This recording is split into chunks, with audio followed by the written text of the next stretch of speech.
Hey guys, thanks for tuning in. So today I'm going to be doing a lot of metal work, and I buy all of my metal from the scrapyard. I pay per pound. I save a lot of money doing it that way.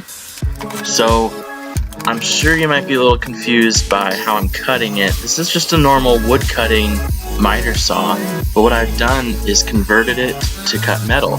I've got a special metal cutting blade, and then I've also got a tool that slows down the RPMs. That's the most important thing when converting these tools to metal, is being able to slow down the RPM, otherwise it'll destroy the blade.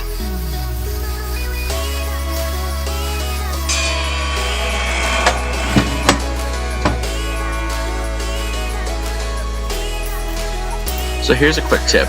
When you want to cut something directly in half, divide it by 2, but then measure from the other side and double check. And if you want it to be super precise, don't forget about the kerf or thickness of your blade. So divide it by 2, and if your blade is 1/8 thick, minus 1/16. My favorite thing about this saw setup is since it's a sliding miter saw, I can cut way bigger pieces than your standard metal cutoff saw. And it was cheap to do. The metal cutting blade only cost $40, and the RPM dial only cost $20. Here you see me sanding the metal before I weld. Now this is going to do two things. First, it's going to give me a better welding surface. You always want to make sure that the metal is free of rust and paint before you weld.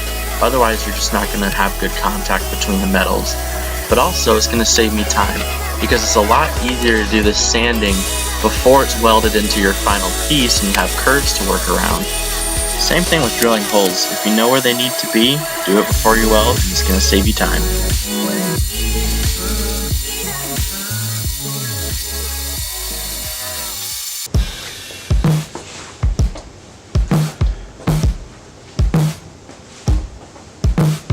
So I'm going to be really honest with you guys, I am not a professional welder. This is actually only my 3rd time welding. Now I say this for 2 reasons. One, because if you're an experienced welder, you might be wondering why I'm doing some of the things I'm doing. It's mostly because I'm self-taught. But I also say it because I know there might be some of you out there who want to do welding, but maybe you're intimidated by it. I know I was for several years. So don't be afraid. Go out, buy a welder. I can drop some links in the description if you're wondering what I'm using. I definitely recommend using a MIG welder. It's probably the easiest welder to get started on.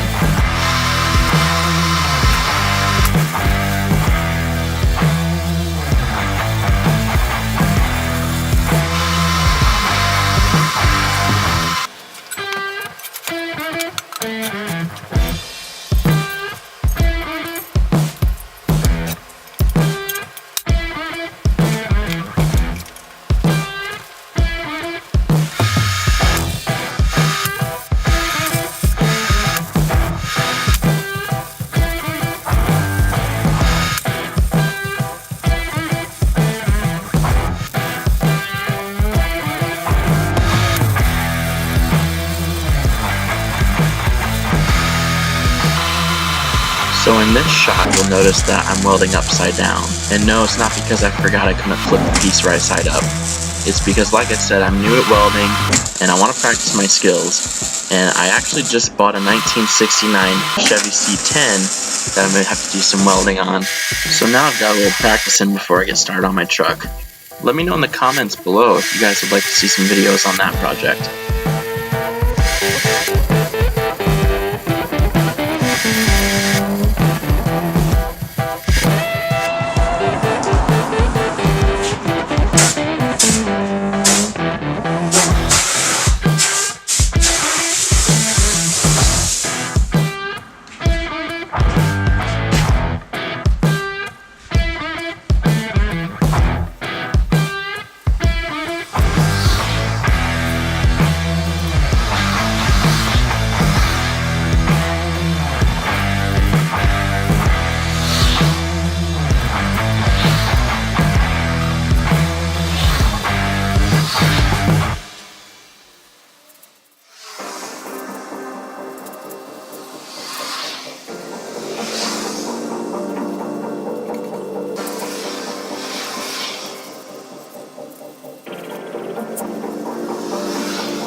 So this is something new for me. I decided to add some caulk into every single crack in the top of the bench. Now this is for two purposes. One, so that little kids aren't going to get their fingers stuck in there, but also because I've noticed when using barnwood over the years, you'll have a lot of crumbs and just junk that gets stuck in these cracks that's hard to get out, and it just makes the piece look dirty. But now, with this brown caulk, I think it solves both those issues, and it actually looks pretty good. Now here I decided to seal the wood first with 2 coats of clear coat. Next I applied the caulk, and I pushed it in as much as I could to fill the cracks. Then I used a wet rag, and then a dry rag. This seemed to work pretty well. Next time I think I'm going to try and apply the caulk before I seal it, and then sand off the excess, and then seal it and see how that turns out. Overall, I'm pretty happy with how it went though.